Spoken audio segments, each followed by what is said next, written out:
అందరికీ మరణాత.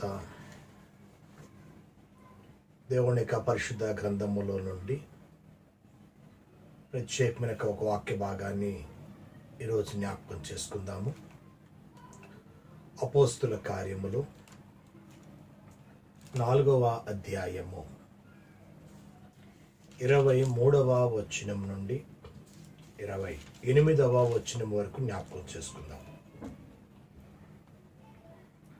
అపోస్తుల కార్యములు 4వ అధ్యాయము 23వ వచనం నుండి, వారు విడుదల నొంది తమ స్వజనుల యొద్దకు వచ్చి ప్రధాన యాజకులను పెద్దలను తమతో చెప్పిన మాటల అన్నిటినీ వారికి తెలిపిరి.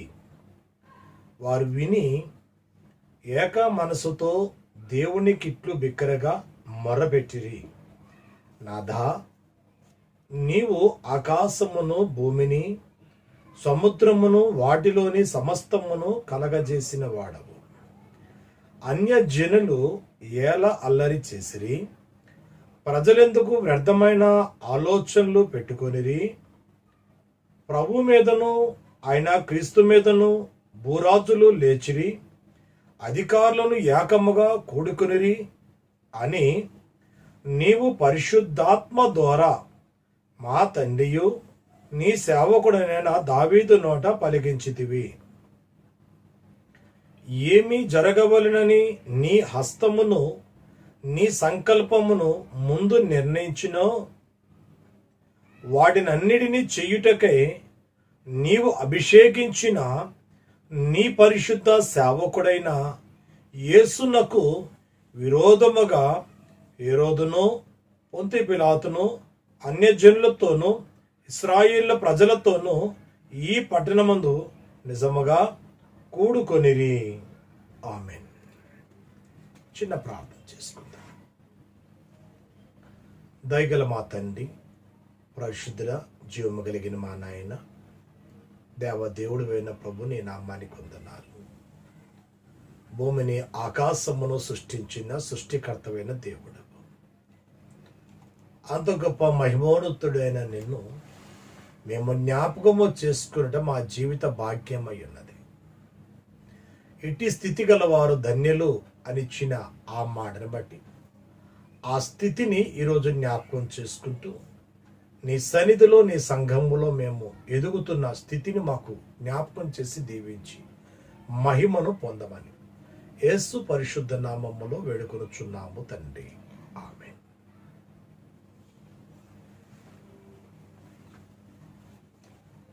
మన ప్రియుడు మన రక్షకుడైన యేసు క్రీస్తు తన ఆత్మతో నింపి మనలను పరిశుద్ధతలో నడిపించే భాగ్యము అనుగ్రహించును కాక. ప్రియమైన దేవుని బిడ్డలారా, సంఘము గురించి జ్ఞాపకం చేస్తున్న ఒక మాట ఆలోచనలు పడదాం. సంగమంతాయో వృద్ధి చెందాగా తండ్రి పోందో పుత్రుడోందో ఆత్మ పోందో నిత్య కీర్తి. హల్లెలూయాలు హల్లెలూయాలు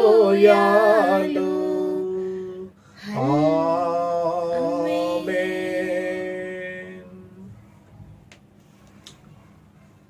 సంఘము వృద్ధి చెందడానికి ఒక ప్రత్యేకమైన 6 లక్షణాలు మీకు జ్ఞాపకం చేయాలనుకుంటున్నా. గత దినాన జ్ఞాపకం చేసుకున్నట్లుగా పరిశుద్ధ ఆత్మతో నింపబడిన సంఘము చేస్తున్న గొప్ప కార్యములు. అపోస్తుల కార్యములు 1వ అధ్యాయము మనం చూసినప్పుడు ఆత్మను పొందమని ప్రభు చెప్పారు. 2వ అధ్యాయం మనం చూసినప్పుడు సంఘము ఆత్మను పొందారు అని జ్ఞాపకం చేశారు. 3వ అధ్యాయం మనం చూస్తున్నప్పుడు ఆత్మతో నింపబడిన పేతురు యోహానులు కుంటివాడిని స్వస్థపరిచిన విధానం జ్ఞాపకం చేశారు. ఆ గొప్ప కార్యములు జరిగిన మిదప అక్కడ యాజకులు, ప్రధాన యాజకులు వారందరూ కూడా ఈ శిష్యులైన పేతురు యోహానులకు చెప్పిన మాటలు, ఆ చెప్పిన మాటలు వారు ఎదుర్కొనే సమస్యల గురించి మిగతా శిష్య బృందానికి చెప్పిన మాటలను ఈరోజు మనం జ్ఞాపకం చేసుకుంటున్నాం. అంటే ఏ సంఘం అయితే ఆత్మతో నింపబడతాదో ఆ సంఘం యొక్క కార్యాలు బహుగా ఉంటాయి అని ఆలోచన చేస్తున్నా. ఈ దినము ఈ పరిశుద్ధాత్మ కుమ్మరింపు దినములలో ఇంచుమించు చివరి దినానికి మనం వచ్చున్నా గనక ఈ చివరి దినములను మన వాక్యం మనం జ్ఞాపకం చేసుకునేది ఏమిటంటే, సంఘముగా ఉంటున్న మనము ఆత్మతండ్రిని పొందామా పొందలేదా, ఒకవేళ పొందినట్లయితే మనము దేనిని ఎదుర్కొంటున్నాము అనే ఆలోచన మనం అనుకుందామండి. ఎందుకంటే నేటి కాలములలో సంఘము ఎదుర్కొనే సమస్య మనం చూస్తున్నాం. దేవుణ్ణి ప్రజలుగా, దేవుని బిడ్డలుగా, దేవుడి విశ్వాసులుగా మనం ఎదుర్కొనే సమస్యలు అనేకమైన ఉండవచ్చు. సంఘమునకు వెలుపడి వారి చేత సంఘమునకు ఎలాంటి సాక్ష్యము మనకు కనపడుతూ ఉంది అని మనం చూడవచ్చు. అలాగే సంఘము వెలుపల ఉన్న వారిని సంఘములోనికి, మన కార్యక్రమంలోనికి మనము ఆహ్వానించడము, మన పరిచర్యలో మన ఆధ్యాత్మిక ఫలితములు అనేకమైనవి సాధించడము, ఆయా పరిచర్యల విధానాలు మనం చూడవచ్చండి. అదే విధముగాను మరి ఆర్థికమైన ఆ బాధలు కూడా మనం చూస్తూ ఉంటాం సంఘములలో. అలాగే సంఘములలో తరచూ మనం గమనిస్తుంది ఏంటంటే, అనేకమైన చోట్ల ప్రేమ లేకపోవడం. అనేకమైన సంఘాలలో మరి సంఘములు ఒకరి మీద ఒకరికి సరైన ప్రేమ రహితముగా ఉంటున్నాం, ప్రేమ లేకుండా ఉండడము మనం చూస్తూ ఉంటున్నాం. అదేవిధంగా గమనిస్తున్నప్పుడు ఇతరులైన వారి చేత మనకు కొట్లాట్లు వస్తున్న సందర్భాలు కూడా మనం జ్ఞాపకం చేసుకుంటున్నాం. ఇన్ని సమస్యలకు సంఘము ఎందుకు ఇలా ఉంది అన్న ఆలోచనకు వెళ్ళినట్లయితే ప్రియమైన దేవుని బిడ్డలారా, సంఘం యొక్క స్థితి ప్రార్థనా స్థితి అని మీకు జ్ఞాపకం చేస్తున్నా. సంఘము ప్రార్థనా జీవితము కలిగి ఉండాలి. సంఘము ప్రార్థనా జీవితము, ప్రార్థనా శక్తి ఎప్పుడైతే కలిగి ఉంటుందో ఏ సమస్య వచ్చినా కానీ అది ఒక దూది ఎగిరిపోయినట్లుగా ఆ సమస్యలన్నీ ఎగిరిపోతాయి. కనుక మొట్టమొదటిగా మనకు కావాల్సింది ఏమిటంటే, సంఘములో మనకు కావాల్సింది ప్రార్థన అనేది కావాలండి. ప్రార్థనే సంఘానికి ఒక ఆయువు పట్టు అని మీకు తెలియజేస్తున్నాను. సంఘములకు ఆ ఆయువు పట్టు ఎప్పుడైతే ఉంటుందో ఆ సంఘములో గొప్ప కార్యములు మనము చేయగలుగుతామని జ్ఞాపకం చేసుకుంటున్నాం. సంఘములో ఉంటున్న సంఘ సభ్యులు దేవుణ్ణి ఆరాధన చేసే విషయములో, దేవునికి ప్రార్థన చేసే విషయములో వారి యొక్క స్థితి ఎలాగుందో, వారి ప్రార్థన అలవాట్లు ఎలాగున్నాయో మనం ఇక్కడ స్పష్టంగా చూడొచ్చండి. ఈ ప్రార్థనా స్థితిలో మనం చూస్తున్నప్పుడే మనకు వారి యొక్క ప్రార్థన అంతస్తు ఎలాగుందో మనకు జ్ఞాపకం చేస్తుంటాం. కనుక ప్రియమైన దేవుని బిడ్డలారా, ఈ వాక్యాన్ని జ్ఞాపకం చేసుకుంటున్నప్పుడు మొట్టమొదటిగా మనం ఈ వాక్యమును 23వ వచనం నుండి 25వ వచనం మధ్యలో మనం చూస్తున్నప్పుడు ఆ సంఘము ఆదిమ సంఘం అని పిలువబడుతున్న ఆ అపోస్తులని వారు ఏర్పాటు చేసినప్పుడు ఆ సంఘము ఎన్ని విధములుగా, ఎన్ని కార్యక్రమాల్లో ఉంటుందో కూడా అక్కడ మనం ఆలోచన చేయొచ్చండి. కనుక ఆ సంఘమునకు 6 లక్షణాలు కలిగి ఉంది అని మీకు జ్ఞాపకం చేస్తున్నా. ఆదిమ సంఘము పరిశుద్ధాత్మ దేవుని చేత నింపబడి, ఆత్మతో నింపబడి ప్రతి ఒక్కరు కూడా ఎన్ని కార్యాలు చేస్తున్నారో ఆ విషయములు ఈ రోజున మరి మీతో చర్చించడానికి, మీకు జ్ఞాపకం చేయడానికి మరి నేను ఇష్టపడుతూ ఉన్నాను. బహుగా ప్రార్థన చేయుడి, ఇక మీదట బహుగా ప్రార్థన చేయుడి, బహుగా ప్రార్థన చేసి బలము సంపాదించి మహిలో కీడును గెల్వోడి, దేవునికెప్పుడు మహిమ కలుగా, దేవునికెప్పుడు మహిమ కలుగా. కనుక 6 లక్షణములు మొట్టమొదటిది ఏమిటంటే, ప్రార్థించే సంఘము ప్రార్థన ప్రాధాన్యతను గుర్తిస్తుంది.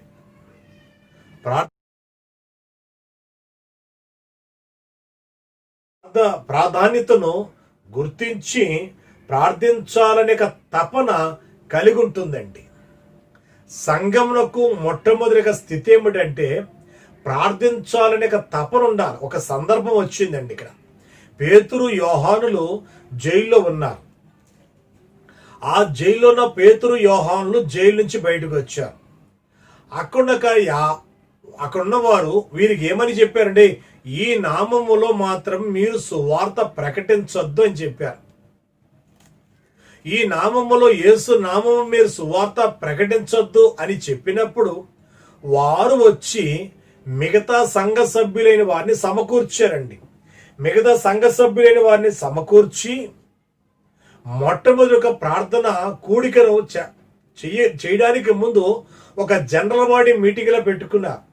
ఆ జనరల్ బాడీ మీటింగ్ పెట్టి పేతురు యోహానులు మాకు సరసాలు ఇలా జరిగింది కనుక ఇప్పుడు మనం ఏం చేయాలి అన్న విషయం వచ్చేటప్పటికి ఇప్పుడు వీరి అందరూ ఒక మంచి ప్రార్థన చేయడం మొదలుపెట్టారు. మొట్టమొదటి మనము 23వ వచనం చదువుకుందామండి.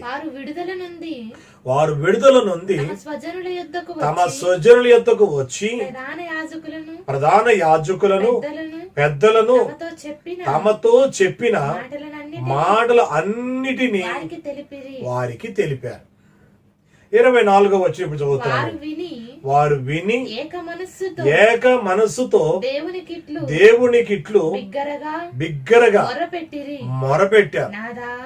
చాలండి ప్రియమైన దేవుని బిడ్డలారా, ఇక్కడ జ్ఞాపకం చేసుకుందాము. 24వ వచనం మనం చూసేది ఏమిటంటే వారి ప్రార్థన యొక్క అక్కర్లు ఏంటో జ్ఞాపకం చేస్తున్నారండి. ఆ ప్రార్థన యొక్క అక్కర ఇప్పుడు వారికి ఏం అవసరమో దాన్ని జ్ఞాపకం చేస్తున్నారు. చాలా సమస్యలు మనం చూస్తూ ఉండవచ్చు అండి. మనం ప్రార్థన చేసేటప్పుడు ఉద్యోగాల కోసం ప్రార్థన చేస్తున్నామా, పెళ్లిళ్ళ కోసం ప్రార్థన చేస్తున్నామా, లేకపోతే ఏదైనా దీవెనలు కావాలని అసలు నీ ప్రార్థన ఏమిటి, ఏమని ప్రార్థన చేస్తున్నావు, నీ ప్రార్థన యొక్క ప్రాధాన్యత ఏమిటి అన్నది ఈ మొదటి మాట మనం జ్ఞాపకం చేసుకుంటూ ఉన్నామండి. సంఘమంతటికి కూడా ప్రార్థించే ఆకాంక్ష అక్కడ బయలుదేరిందండి. వారు జైల్లో నుంచి విడుదలై వచ్చి వెంటనే సంఘమునకు వారి సంగతులు తెలియజేశారు. వెంటనే సంఘము ప్రార్థన చేయడం మొదలుపెట్టినట్టుగా మనం చూస్తున్నాం. తర్వాత వచ్చి మనం గమనించినప్పుడు 24వ వచ్చి మనం చూస్తున్నప్పుడు వారు విని ఏక మనస్సుతో చాలండి. ఇక్కడ గమనించండి, రెండో విషయం ఏంటో తెలుసండి. ప్రార్థించే సంఘములో విశ్వాసము యేసు వైపు చూస్తున్నారంటండి.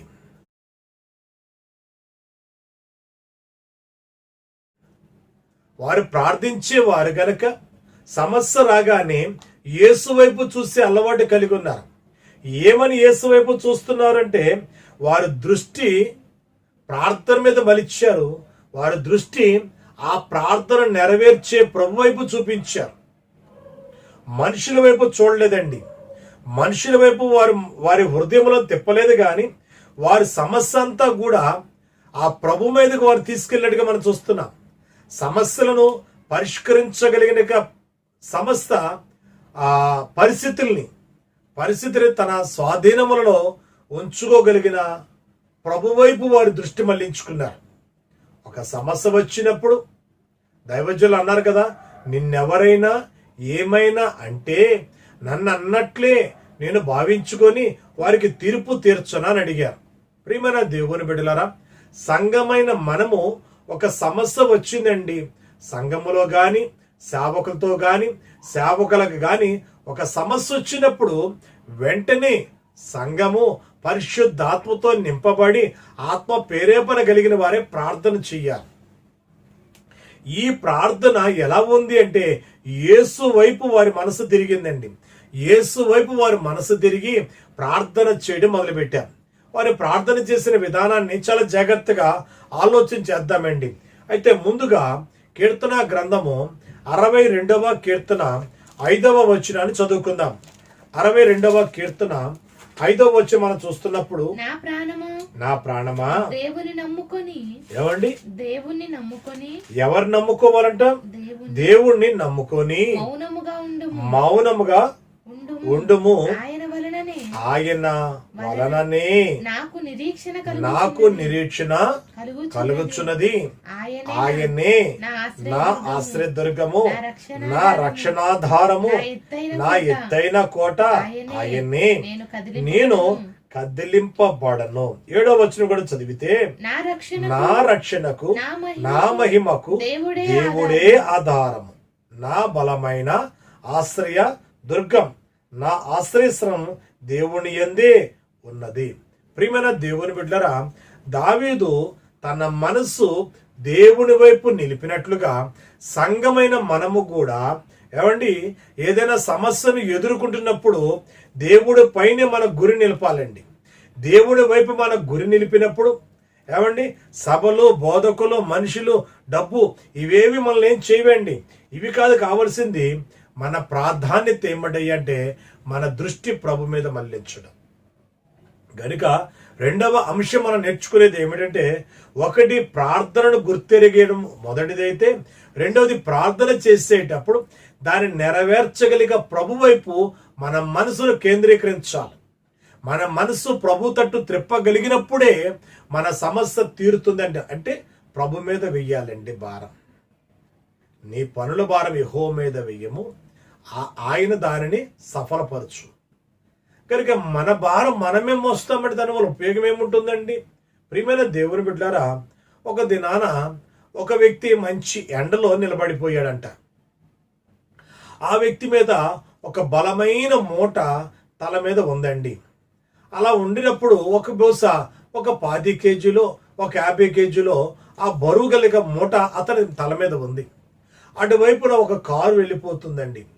ఆ కారు వెళ్ళిపోతున్న కారు డ్రైవరు పోనీలే పాపం ఎండలో నిలబడిపోయాడు, నెత్తి మీద బరువు కూడా ఉంది కదా అనుకొని అతడు కారుని వెనక్కి తీసుకొచ్చి ఆ వ్యక్తిని ఎక్కమన్నాడు. ఇప్పుడు ఆ వ్యక్తి కారు ఎక్కాడు, కూర్చున్నాడు. బండి కొంత దూరం వెళ్ళిన తర్వాత ఆ డ్రైవర్ గారు వెనక్కి తిరిగి చూసేటప్పటికి ఆ వ్యక్తి తల మీద ఆ మూట అలాగే ఉందంటండి. అప్పుడు ఆ డ్రైవర్ గారు అంటారు, అయ్యా నువ్వు బరువు మోస్తున్నావని కదా నీ మీద జాలిపడి నేను నీకు సహాయం చేశాను, మరి నువ్వు చూస్తే నెత్తి మీద ఆ మూట అలాగే పెట్టుకున్నావు ఏంటయ్యా అని అడిగితే, అయ్యా నువ్వు నాకు సహాయం చేసావు, పర్వాలేదు, సంతోషము, కానీ నా బరువు నీ మోసుకుంటానయ్యా అన్నారంట. ఈ రోజున మనము కూడా మన బరువులు మనమే మోసుకుంటున్నాం. ప్రభు వైపు చూపించట్లే, ప్రభు మీద అప్పగించట్లేదండి. అందుకని పేతురు తన విషయం ఆ భక్తుడు అంటాడు కదా, మీ చింత యావత్తు ఆయన మీద, ప్రభు మీద వేయుడి. ఆయన మిమ్మల్ని గురించి చింతిస్తున్నాడని జ్ఞాపకం చేస్తున్నాం. కనుక మన యొక్క ప్రాధాన్యత, 2వ ప్రాధాన్యత ఏమిటంటే మన సమస్యలను తీర్చగలిగ ప్రభువు మన దగ్గర ఉన్నాడు అన్న విషయం మనం ఆలోచన చేసుకుందామండి. 3వది ప్రియమైన దేవుని బిడ్డలారా, ఈ మాటను చాలా జాగ్రత్తగా చూస్తే, పేతురు యోహానులు జైలు నుంచి వచ్చిన తర్వాత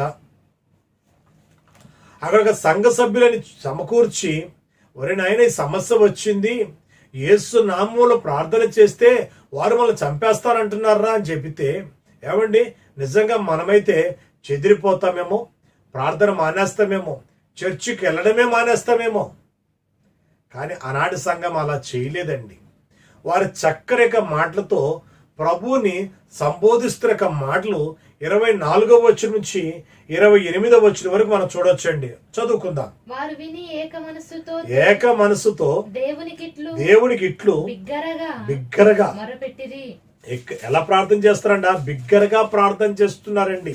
పక్క వాళ్ళకి వినపడకుండా వాళ్ళు కూర్చోలేదండి. పోలీసు వాళ్ళు వస్తారేమో, రోమా సైన్యం వస్తుందేమో, మమ్మల్ని ఏమైనా చేస్తాదేమో అనుకొని వారు నిశ్శబ్దంగా ప్రార్థన చేయడం లేదండి. వారి ప్రార్థన ఎలాగుందంట? బిగ్గరగా ప్రార్థన చేస్తున్నారు. వారి స్వరముతో ప్రార్థన చేస్తున్నారండి. ఏమండి జ్ఞాపకం చేసుకోండి, దైవజ్ఞులు అంటున్నారు, స్వరమిదిగో కొనిమి వరరాజ్య నిన్ను గురించి నిరతము పాడనిమ్మన్నారు. మన స్వరం మనం దాచుకుంటే సుఖమండి. కొంతమందికి ప్రార్థన చెయ్యండి అని అడిగితే ఏమండి పక్క వాళ్ళు కూడా వినపడదు ఆ ప్రార్థన. అంత నిశ్శబ్దంగా ప్రార్థన చేస్తుంటారు. ఏమి దాచుకుంటావు? నీ స్వరాన్ని దాచుకుంటున్నావా? మరి ఏం దాచేసుకుంటున్నాం మనం?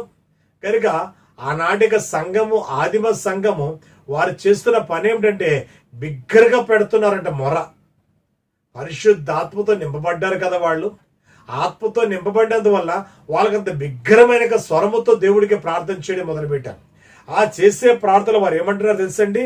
నాథా, నీవు ఆకాశమును, భూమిని, సముద్రమును, వాటిలోని సమస్తమును కలగజేసిన వాడవు. ప్రియమైన దేవుని బిడ్డారా, ఈ విషయంలో మీకు 3 మాటలు జ్ఞాపకం చేస్తున్నానండి. ఒకటి, ఆయన ఏమై ఉన్నాడో అక్కడికి గమనించారు. సంఘమునకు మొట్టమొదటి తెలియాల్సింది నీ ప్రభు ఏమై ఉన్నాడో నీకు తెలియాలి. అనగా వారు ఏమంటారంటే దేవుడు సార్వభౌమాధికారం కలిగిన వాడు అన్న విషయం జ్ఞాపకం చేసుకున్నారు. అందుకని ఆయన ఏమని పిలుస్తున్నారంటే నాదా అని పెట్టి, నీవు ఆకాశమును, భూమిని, సముద్రమును, వాటిలోని సమస్తమును కలగజేశావు. అంటే సృష్టికర్త. నీవు మొరపెడుతున్న నీ ప్రభు ఎవరో తెలుసా? సృష్టికర్త. దేన్ని సృష్టించాడైనా? ఆకాశమును, భూమిని. ఆకాశంని ఎవరు పట్టుకోగలరు? సముద్రాన్ని ఎవరు పట్టుకోగలరు? అటువంటి వాటిని సృష్టించిన దేవుణ్ణి నీవు నేను కలిగి ఉన్నా కనుక 144వ కీర్తనలో 15వ వచనం అంటారు, ఇట్టి స్థితి గల వారు ధన్యులు అన్నారు. నీవు ఎటువంటి స్థితి కలిగి ఉన్నావు? నీ ప్రార్థనా స్థితి ఎంత గంభీరత కలిగింది?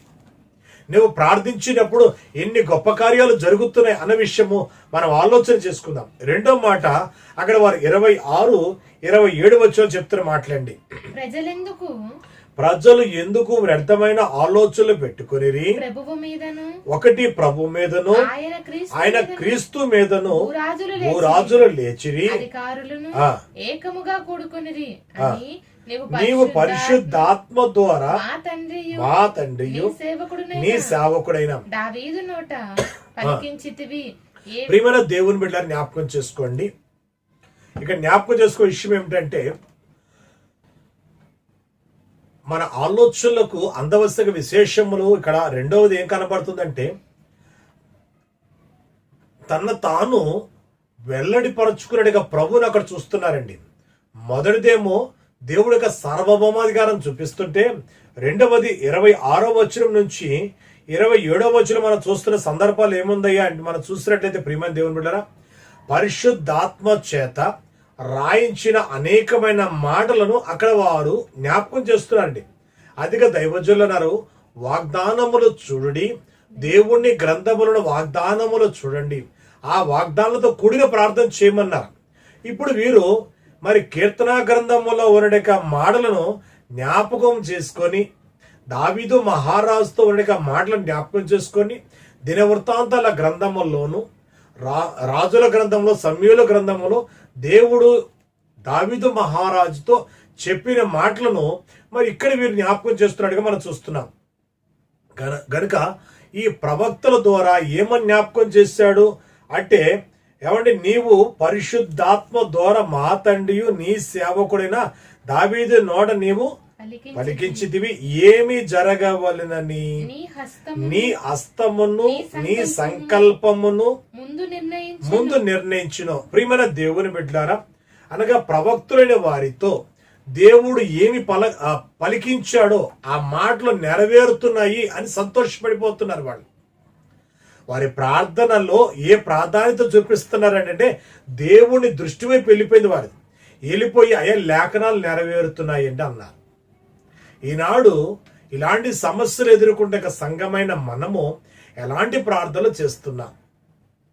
కనుక ప్రవక్తల నోట పలికించావు కదా, ఆ ప్రవక్తల నోట పలికించేవి నేడు నెరవేరుతున్నాయి అంటున్నారు వాడు. ఎవడు మనం గమనించండి, పాత నిబంధన కాలములో ప్రవక్తల నోట్లో అనేకమైన ప్రవచనములు చెప్పించి, కొత్త నిబంధన కాలములో తన కుమారుడైన యేసు క్రీస్తు ద్వారా అనేకమైన మాటలు మనకు నేర్పించారని మనము హెబ్రీ రాసిన పత్రిక 1వ అధ్యాయము 1-2 వచనం మనం చూస్తాం. అంత్య దినములందు తన కుమారుని ద్వారా మనతో మాట్లాడిన దేవుడు. కనుక ఆయన ఒకటి సార్వభౌమాధికారం కలిగిన వాడని, రెండవది తన తాను వెల్లడిపరుచుకునే ప్రభుగా చూస్తున్నాం. మూడవది మనం గమనించినట్టయితే ప్రియమైన దేవుని బిడ్డలారా, 29వ వచనం మనం చూస్తున్నామండి. 29వ వచనములో ప్రభువా ప్రభువా ఈ సమయమున ఈ సమయమునందు వారి వారి బెదిరింపులను చూచి రోగులను స్వస్థపరచుటకు రోగులను స్వస్థపరచుటకు నీ పరిశుద్ధ సేవకుడైన యేసు నామము ద్వారా సూచక క్రియలను మహత్ కార్యములను చేయుటకును నీ చెయ్యి చాచి ఉండగా నీ దాసులు బహుధైర్యముగా నీ వాక్యమును బోధించినట్లు అనుగ్రహించము.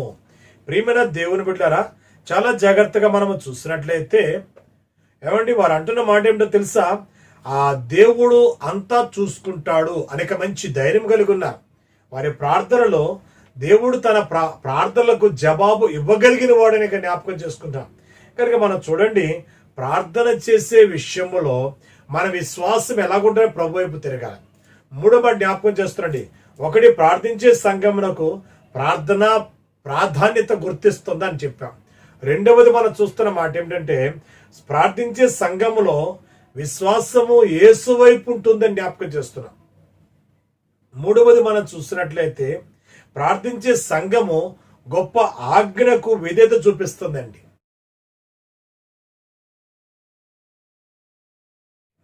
ఆ గొప్ప ఆజ్ఞ ఏంటో తెలుసండి.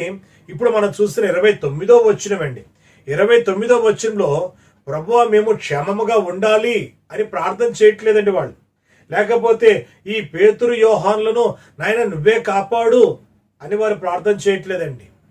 నాయన ఇప్పటి వరకు ఈ సమస్యలు వచ్చినాయి, ఇక మీదటి ఈ సమస్య మాకు రాకుండా ఉండాలి అని ప్రార్థన చేయడం లేదండి. మరి వారి ప్రార్థన ఏమిటో తెలుసండి? ప్రభువా మేము సువార్త ప్రకటించాలి, మేము సువార్త ప్రకటించడానికి ఎలా కొనసాగాలో ఆ సహాయం దయచేయని ఆయన అంటున్నారు. అందుకే దైవజనులు అన్నారు మనతో, కీడు మన మీదకి వస్తే ఆ కీడు తీసేయమని ప్రార్థన చేయడము కాదు, దాన్ని జయించే శక్తి కావాలని ప్రార్థన చేయమండి అన్నారు. ప్రార్థన మనం చేసేది ఏంటంటే, ఒక సమస్య మనకు వచ్చినప్పుడు దాన్ని మనం జయించే స్థితి కావాలి. కనుక వీరి యొక్క విషయం మనం జ్ఞాపకం చేసుకున్నట్లయితే వారు అంటున్నమాట మేము సువార్త ప్రకటించాలి, దానికి అడ్డు లేకుండా చేసుకోవాలి. ప్రియమైన దేవుని బిడ్డలు, ఎందుకంటే ప్రభు చేత నియమించబడిన పని కదా అది. ప్రభు చెప్పాడుగా మీరు సర్వలోకానికి వెళ్ళండి, సర్వ సృష్టికి సువార్త ప్రకటించని ప్రభు చెప్పాడు. కనుక ప్రభు యొక్క మాటను వారు ఏ విధముగా నెరవేర్చాలని వారి జీవితంలో ఏముందంటే ఒక తహతహలాడుతుంది. ఆ పరిశుద్ధాత్మక వేడి వారిలో ఉందండి. పరిశుద్ధాత్మక వేడి వారిలో ఉండినప్పుడు వారు ఏం చేయగలుగుతారు అంటే ప్రభు మీద ఆతృత కలిగి సువార్త ప్రకటించాలి. పేతురు యోహానులు మధ్యాహ్న కాల సమయము ఆ దేవాలయం దగ్గరికి వెళ్ళి ఆ కుంటివాడిని ఎందుకు స్వస్థపరిచారండి అని ఒకవేళ ప్రశ్న మనం వేసుకోగలిగితే, వారు పరిశుద్ధాత్మతో నింపబడ్డారు, యేసంత గొప్ప కార్యాలు జరిగించగలుగుతారు అనేక వేడి వారిలో ఉండి ఆ కార్యం జరిగించారు. కనుక ప్రియమైన దేవుని బిడ్డలారా, ఇలాంటి కార్యములు మనం కూడా జరిగించాలంటే దేవుని ఆజ్ఞ మీద మనం ఉండాలి. నాలుగోది జ్ఞాపకం చేసుకుందాము, ప్రార్థించే సంఘములో విశ్వాసము అద్భుతాలను ఆకర్షిస్తుంది.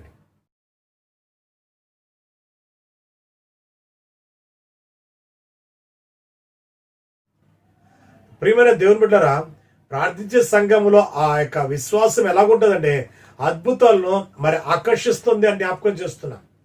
అంటే ప్రార్థన ప్రాధాన్యత ఎక్కడైతే గుర్తిస్తారో, ఎప్పుడైతే గుర్తిస్తారో, నిజంగా ప్రార్థన చేస్తారో అక్కడ దేవుడు తన యొక్క సంకల్పమును నెరవేరుస్తారంట. మనం చదువుకున్నాం కదా మాటని. నీవు 28వ వచనమండి, నీ హస్తమును నీ సంకల్పమును ముందు నిర్ణయించును, వాటినన్నిటి చేయటకే నీవు అభిషేకం. అంటే ఇప్పుడు నీవు ద్వారా దేవుడు తన కార్యములు నెరవేర్చాలంటే ఆ అద్భుతాలను ముందు నిన్ను ఆకర్షించుకోవాలి. కనుక ఇక్కడ గమనించండి, 30వ వచనంలోకి వచ్చేటప్పటికి మనకి ఏం కనబడుతుందంటే అంటే 4వది సూచక క్రియల గురించి మాట్లాడుతున్నారు. అక్కడ సూచక క్రియలు మహత్య కార్యములు గమనించండి, అక్కడ కనబడుతున్నాయి. రోగులను స్వస్థపరచడానికి నీ పరిశుద్ధ సేవకుడైన యేసు నామము ద్వారా సూచక క్రియలను మహత్కార్యములను చేయుటకును నీ చెయ్యి చాచి ఉండగా నీ దాసులు బహుధైర్యముగా నీ వాక్యమును బోధించినట్లు అనుగ్రహించుము. ఏమని అంటే మేము ఇంకా సేవ చేయాలి. అవతల కొట్టడానికి వస్తున్నారు కదా, హింసించడానికి వస్తున్నారు కదా అంటే తప్పించుకొని పారిపోవడానికి వాళ్ళు ప్రయత్నం చేయట్లేదు. కానీ వారి ప్రార్థనా స్థితి ఎలాగుందో తెలుసా? ఈ వచ్చే పనులు మేము ఇంకా ప్రార్థన చేయాలి. అసలు రోగుల కొరకే కానీ లేక బోధించే విషయంలో కానీ నీ సేవకులు ఎక్కడా కూడా వెనకడుగు వేయకూడదని అడుగుతున్నారు. మరి ప్రార్థన ఎంత గొప్పగా ఉంది కదా. అందుకనే ప్రార్థించే వారికి మంచి విశ్వాసం కావాలండి. ఆ విశ్వాసం వారిని ఆకర్షించుకోవాలి. కనుక ప్రియమైన దేవుని బిడ్డలారా, వారి ప్రార్థన లేమంటే మాకు ఇంకా ధైర్యం కావాలి. ఈ ధైర్యముతో దేవుని యొక్క సేవ మేము జరిగించాలి. ధైర్యంబుగానుండుము ఓ విశ్వాసి,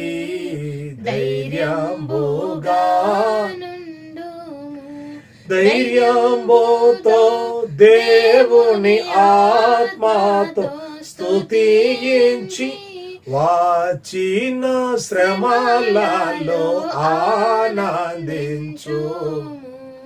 ప్రియమైన దేవుని బిడ్డలారా, 4వది మనం గమనిస్తున్న మాట విశ్వాసము మనము అధికం చేసుకోవాలండి.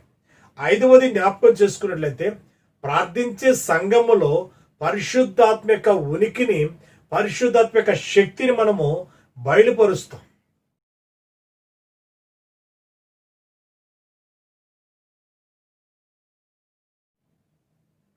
పరిశుద్ధాత్మ దేవుడు తన ఉనికిని మన ద్వారా లోకానికి తెలియజేస్తాడు. ఇక్కడ జ్ఞాపకం చేసుకుని ఈ వచ్చిన భాగములలో వారు ప్రార్థన చేసే విధానములో ఉన్న మాటలను 31వ వచనములో నుంచి చదువుకుందాం. వారు ప్రార్థన చేయగానే వారు కూడి ఉన్న చోటు కంపించును, పరిశుద్ధాత్మతో నింపబడిన వారై దేవుని వాక్యమును ధైర్యముగా బోధించారు. పరిశుద్ధాత్మ యొక్క శక్తి, పరిశుద్ధ ఉనికి ఇక్కడ కనబడుతుందండి. వారు పరిశుద్ధతో నిండిన వారే దేవుని యొక్క వాక్యమును ధైర్యంగా బోధించారు. నువ్వు ఎప్పుడైతే పరిశుద్ధాత్మ చేత నింపబడతావో నువ్వు బహుధైర్యముగా దేవుని యొక్క వాక్యాన్ని చెప్పగలుగుతావు. ఎందుకంటే ప్రభు చెప్తున్నాడు కదా, మీరు నాకు సాక్షులై ఉండండి అన్నారు. మరి సాక్షులై ఉండాలంటే మన దగ్గర ఏం కావాలి? మనకు ఒక ధైర్యం కావాలి. ఆ ధైర్యం మనం కోల్పోవద్దండి. చివరిగా మనం జ్ఞాపకం చేసుకుంటే ప్రియమైన దేవుడా, 6వది జ్ఞాపకం చేస్తున్నాం. ప్రార్థించే సంఘములో దేవుని యొక్క ప్రజల యొక్క జీవితములలో గొప్ప కృపను మనం చూడొచ్చండి.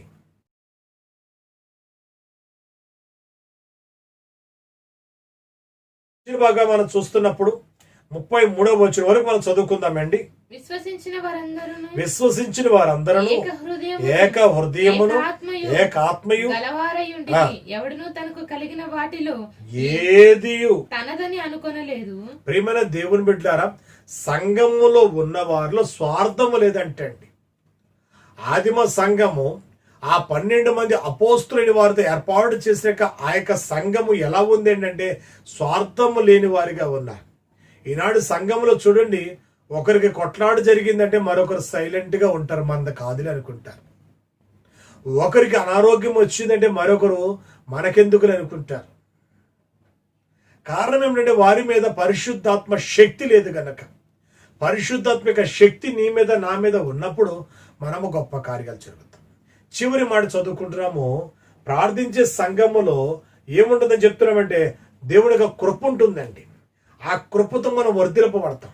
ఇక్కడ చివరి మాట చదువుకున్నట్లయితే 32వ వచనం నుంచి 34వ వచనం వరకు చదువుకుందాం. విశ్వసించిన వారందరూ ఏక హృదయమును ఏకాత్మయు గలవారయు ఎవడును తనకు కలిగిన వాటిలో ఏదియో తనదని అనుకొనలేదు. వారికి కలిగిన దంతయు వారికి సమిష్టిగా ఉండెను. ఇదియుగాక అపోస్తలులు బహుబలముగా ప్రభువైన యేసు పునరుద్ధానము గూర్చి సాక్ష్యమిచ్చిరి. దైవ కృప అందరి యందు అధికముగా ఉండెను. భూములైనను ఇండ్లైనను కలిగిన వారందరూ వాటిని అమ్మిన వాటి బెల తెచ్చి అపోస్తలుల పాదముల యొద్ద పెట్టుచూ వచ్చిరి. చాలు ప్రియమైన దేవుని చివరి మాటలు మనం జ్ఞాపకం చేసుకున్నప్పుడు ఈ 33వ వచనములో అక్కడ మనము దైవ కృప అనే మాట జ్ఞాపకం చేసుకున్నామండి. అధికమైన కృప ఉందంట వారికి. ఈ అధికమైన కృప అంటే అర్థమేంటో తెలుసండి, క్రీస్తు యొక్క పోలికండి. కృప అనగా క్రీస్తు యొక్క పోలిక. కనుక క్రీస్తు యొక్క పోలిక అనే మాటకు ఇక్కడ జ్ఞాపకం చేసుకునే విషయం ఏమిటని మనం ఆలోచన చేస్తే, ప్రియమైన దేవుని బిడ్డలారా, 4 ప్రాథమిక విషయాలు ఆ 32-34 వచ్చి మనం చూడవచ్చండి. ఒకటి, సంఘం ఎలాగుంటే దేవుడి యొక్క కృప చేత ఒక ఐక్యత కలిగి ఉన్నారండి. రెండవది జ్ఞాపకం చేసుకుంటే, కృప ద్వారా వారికి ఒక స్వార్థ త్యాగం ఉండేది. దేవుడి యొక్క సంఘములో వారి చరచరాస్తులను అన్ని అమ్మివేసేసి అపోస్తుల యొక్క పాదాల దగ్గర పెట్టేస్తారట. త్యాగపూరికంగా ఉన్నారు వాళ్ళందరూ కూడా. ఒకే మాట మీద ఉన్నారు, ఒకేలాంటి కార్యాలు చేస్తున్నారు. మూడవది జ్ఞాపకం చేసుకుంటే 32వ వచనంలోనే కృప ద్వారా సహవాసంలో ఉన్నారు వాళ్ళు.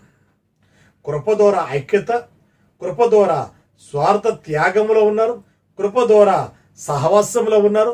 4వది గమనిస్తున్నది, కృప ద్వారా ధారాళత్వం కలిగి ఉన్నారండి. వాళ్ళకు అమ్మి వేసేసి సమస్తము భూములేంటి, ఇళ్ళేంటి, ఏదున్నప్పుడు కూడా అమ్మి వేసేస్తున్నారంటే. ఈనాడు చూస్తున్నాం కదా, సంఘములో ఎంతమంది దేవుడి దగ్గర నమ్మకం కలిగి ఉన్నారండి, ఎంతమంది దేవుడి దగ్గర ఒక నమ్మకమైన సేవా పరిచర్లో ఉన్నారు, దేవుడికి ఇచ్చే కానుక విషయంలో ఎంతవరకు నమ్మకంగా ఉన్నా, నీ మనస్సాక్షి నిన్ను గర్దించడం లేదా? నీవు దేవుడికి నిజముగా ఇచ్చే కానుక నిజమైన కానుకేనా? నువ్వు ప్రార్థన చేసేది నిజంగా ఆత్మ కలిగి చేసే ప్రార్థనేనా? ఆత్మలో తీవ్రత కనపడుతుందా నీ దగ్గర? ప్రియమైన దేవుని బిడ్డలారా, జ్ఞాపకం చేసుకున్నట్లయితే ప్రార్థించే సంఘ లక్షణాలు మనకు కావాలండి. ప్రార్థించే సంఘ లక్షణములు ఏంటంటే, ఏది వచ్చిన ముందు ప్రార్థన, ఆ ప్రార్థన నెరవేర్చాలిగా ప్రభువుని చూడాలి అనే విషయాలు మీతో మరి 6 విషయాలు మాట్లాడుకుంటున్నాం కనుక, మరి ప్రియమైన దేవుని బిడ్డారా, సంఘములు మనం చూస్తాము, స్త్రీలు ఉంటారు, పురుషులు ఉంటారు. ప్రార్థించే సంఘము అంటే ఏమండి, మంచి యొక్క ప్రార్థనా స్థితి అండి. మంచి యొక్క ప్రార్థనా స్థితి అది ఎలా ఉంటుందంటే, సమూహముగా అందరూ కూడుకొని, స్త్రీలు పురుషులు చిన్న పెద్దలు ఒకలాగా ప్రార్థన చేసే పట్టుదల ప్రార్థన కావాలి. అలా ఉన్నప్పుడు తప్పకుండా ఆత్మతో నింపబడతాము, ఆత్మ కార్యాలు చేయగలుగుతాం, దేవుడి కొరకు సువార్త ప్రకటించగలుగుతాం. అటువంటి మంచి స్థితి ప్రభు మనకు అనుగ్రహించును గాక. ఆమేన్. ప్రార్థన చేసుకుందాం. దయగల తండ్రి, పరిశుద్ధుడైన ప్రభు, జీవం కలిగిన మా నాయన, నీ నామానికి వందనాలు. ప్రార్థనా శక్తి, ప్రార్థనా సహాయం, ప్రార్థనకు నెరవేర్పు, ప్రార్థనకు జవాబు ప్రభు మీరు అనుగ్రహించమని జ్ఞాపకం చేస్తున్నాం. ఈ బిడ్డలైన వారు ఎంతమంది ఎన్ని రకములకు ప్రభు ప్రార్థన చేస్తున్నారు. వ్యక్తిగతమైన ప్రార్థనలో స్వార్థపూరితమైన ప్రార్థనలు ఉంటాయేమో నాయన, నా కుటుంబమే బాగుండాలని, నా బిడ్డలే బాగుండాలని ఇలాంటి ప్రార్థనలు ఉంటాయేమో. కానీ ఆనాటి ఆది అపోస్తులైన వారిని కొట్టడానికి వస్తున్న వారిని, హింసించడానికి వచ్చిన వారిని వాళ్ళ వైపు చూడడం లేదు, కానీ మేము సువార్త ప్రకటించడానికి మాకు ఆటంకం రాకుండా చూడమన్నారు. ఇంకా బలపడుతున్నారు కనుక అట్టి బలపడే స్థితి, బలమైన స్థితి నేటి కాలం మా సంఘములకు, సంఘ బిడ్డలకు అందించి దీవించి మహిమ పొందమని, వధువు సంఘంగా సిద్ధపడే మహాభాగ్యం దయచేయమని మా రక్షకుడిని యేసు పరిశుద్ధ నామములో వేడుకొనుచున్నాము తండ్రి. ఆమేన్. పరలోకమందున్న మా తండ్రి, నీ నామము పరిశుద్ధపరచబడును గాక, నీ రాజ్యముకు వచ్చును గాక, నీ చిత్తము పరలోకమందు నెరవేరుచినట్టు భూమి యందు నెరవేరును గాక. మా అనుదిన ఆహారాన్ని మాకు దయచేయము. మా అపరాధములు చేయుచున్న వారిని క్షమించిన ప్రకారం మా అపరాధములు క్షమించు. మమ్మ సోదరులకి కీడును తప్పించు. రాజ్యము, శక్తి, మహిమ నిరంతరము మీరే నావు తండ్రి. ఆమేన్. ప్రవేశ రక్తమే జయము అపవాది క్రియలకు, ప్రవేశ రక్తమే జయము, ప్రవేశ రక్తం సంపూర్ణ విజయము అపవాది క్రియలకు అనంతరం. హల్లెలూయా, హల్లెలూయా, హల్లెలూయా. స్తోత్రం, స్తోత్రం. ఆమేన్, ఆమేన్, ఆమేన్. మన తండ్రి అయిన దేవుని యొక్క ప్రేమ, కుమారుడైన యేసుక్రీస్తు కృప, పరిశుద్ధాత్మ సహాయము సదాకాలం ప్రార్థించిన ప్రతి అంశములకు, కుటుంబములకు, ఆయన సేవా పరిచర్యకును, వధువు సంఘంగా సిద్ధపాటు కొరకు ఆయన దీవెన, ఆయన ఆశీర్వాద కృపా కరికర నింపి దీవించి మహిమ పొందును గాక. ఆమేన్.